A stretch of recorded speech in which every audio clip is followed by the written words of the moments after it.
Bienvenidos a Siente Valencia. Nos encontramos en el centro comercial de Nuevo Centro, donde está la exposición del ninot de las fallas del año 2015.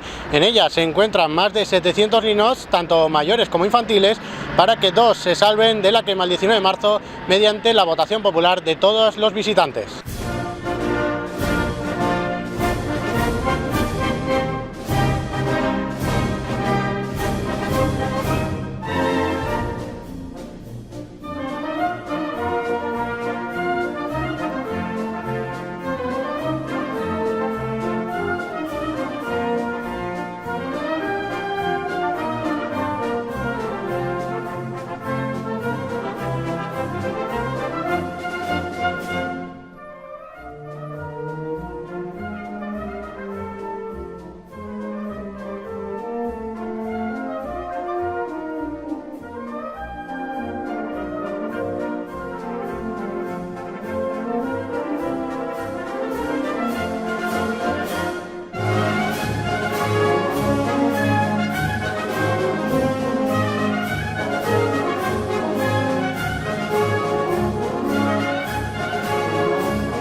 Pues ya lo han podido ver, estos son los ninots que están en la exposición del ninot hasta el 14 de marzo, día en el que se conocerán quiénes ninots se salvarán de la quema el día 19. Muchas gracias y continúen en Siente Valencia.